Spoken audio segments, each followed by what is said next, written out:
రకరకాలుగా ఆయన మాట్లాడిన దాంట్లో ఎంతో ఏమంటారు, దానికి చాలా పెద్ద మేధస్సుతో మాట్లాడినటువంటి ఒక గొప్ప వక్త అని చెప్పిన కాంతారావు గారితో నేను చెప్పాను. అవునండి, అదే వేదిక మీద ఇందాక మారుతిరావు గారు మాట్లాడినా, మరి శ్రీనివాసరావు గారు ఇంకా శ్రీనివాసరావు గారు మాట్లాడలేదు అనుకుంటాను, అలాగే వెంకటరావు గారు మాట్లాడినా, మరి ప్రతి ఒక్కళ్ళు కూడా చాలా చక్కగా మాట్లాడారండి. ఈరోజు శివాజీ గారి గురించి అందరికీ తెలుసు.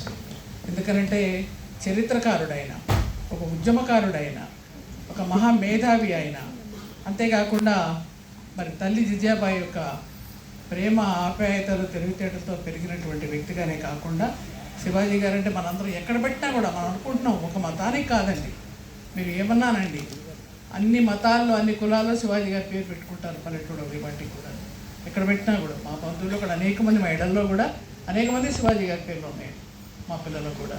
ఎందుకంటే ఖచ్చితంగా ఆయన అంటే ఆ పేరు పెట్టుకుంటే ఒక ఉత్తేజం. ఆ విధమైనటువంటి శివాజీ గారి గురించి ఒక చక్కటి సభ ఎంత చక్కగా ఉందని హిందూ చైతన్య వేదిక ఈనాడు చాలా అవసరం కూడా. మన హిందూ దేశం, మన హిందూ సామ్రాజ్యం, మన హిందూ మతం అని మనందరం చెప్పాల్సిందే కదా. ప్రతి భారతీయుడు కూడా నువ్వు ఎవరు అంటే, మీరు ఏ దేశం అంటే భారతదేశం అని చెప్తాడు, ఇంకో రకంగా చెప్పమంటే హిందూ దేశం అని చెప్తాడు, అంతే కదా. కాబట్టి ఈ విధంగా ఒక గొప్ప వ్యక్తి గురించి వాళ్ళ సమావేశం జరుగుతుందంటే ఆ మీటింగ్ కూడా క్యాన్సిల్ చేసి ఉండొచ్చండి. ఎందుకంటే నేను విన్నాక అనుకున్నాను, వీళ్ళందరూ ఉపన్యాసాలు విన్నాక, ముఖ్యంగా వెంకటరావు ఉపన్యాసం విన్నాను.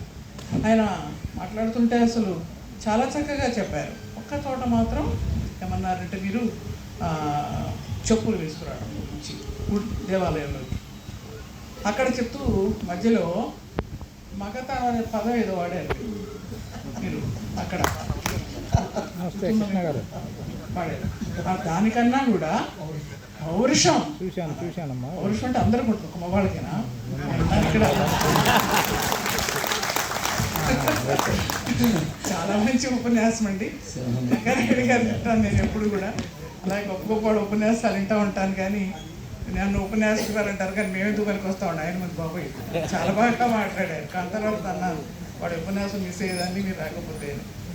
మీరు మాట్లాడినట్టున్నారు కదా, మాట్లాడారు, చాలా చక్కగా మాట్లాడారు. ఎంతైనా వెంకటరావు కాకపోతే పసుపచ్చ కూడా వేసుకున్నారు.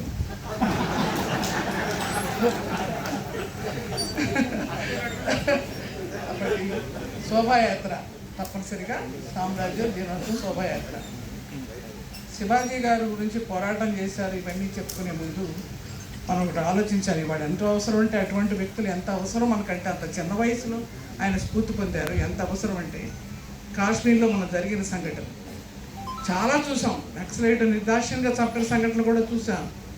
నేను చీఫ్ విప్గా ఉన్నప్పుడు ఒక కుర్రవాడు స్లిప్ పంపించాడు, మీరు అర్జెంటుగా బయటికి రావాలని. హాల్లో అసెంబ్లీ బయటికి వెళ్ళాను. మీ మంత్రి గారి తండ్రిని, మీ మంత్రి గారి కొడుకుని, మీ మంత్రి గారి అన్నని, మీ మంత్రి గారి అన్న కొడుకుని నలుగురు చంపేశారని నక్సలైట్లు బయటకు రమ్మన్నారు.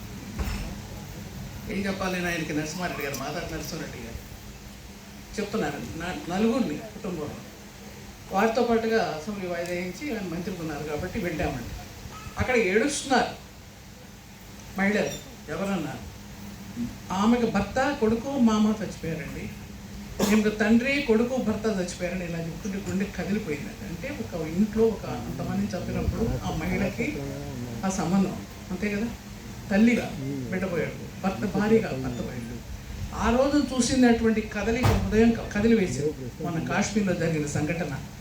భర్త పక్కన కూర్చుని అమ్మాయి ఏడుస్తూ ఉంటే వాళ్ళు సింధూరం బురద పెట్టి కడుక్కో వచ్చేస్తారు, చంపేస్తారని చెప్పిన భర్త భయపడుతూ భార్య చెప్పాడంటే, మన హిందూ దేశంలో ఉండి మనం ఏం చేస్తున్నాం అనేది ఒకసారి ఆలోచిస్తే, ఈనాడు మోడీ గారు చేసినటువంటి ఏదైతే ఉందో, చైతన్యం ఏదైతే తీసుకొస్తున్నారో, ఏదైతే సింధూరా అని పేరు పెట్టారో, అవన్నీ కూడా మనం ఖచ్చితంగా మోడీ గారి యొక్క నాయకత్వంలో ప్రతి ఒక్కళ్ళు కూడా ఆలోచించాలి.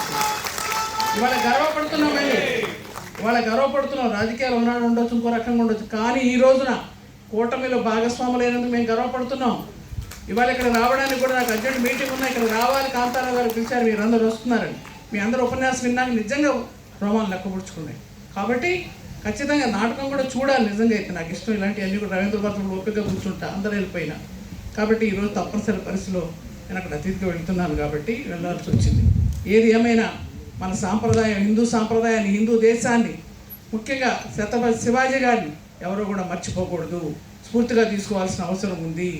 మనం కాపాడుకోవటంగా ఈ దేశాన్ని ముందుగా మనం భారతీయులం, హిందూ దేశస్థులం, హిందువులం కాబట్టి మనం అందరం కూడా ఎప్పటికీ మర్చిపోకూడదని కోరుకుంటూ మరోసారి తప్పనిసరిగా మీ అందరికీ కలిసి మరి ఇంకోసారి కూర్చునేదానికి అవకాశం వస్తుందని ఆశిస్తూ సెలవు తీసుకుంటున్నాను. జై హింద్. ధన్యవాదాలండి. ఒక్క నిమిషం అండి.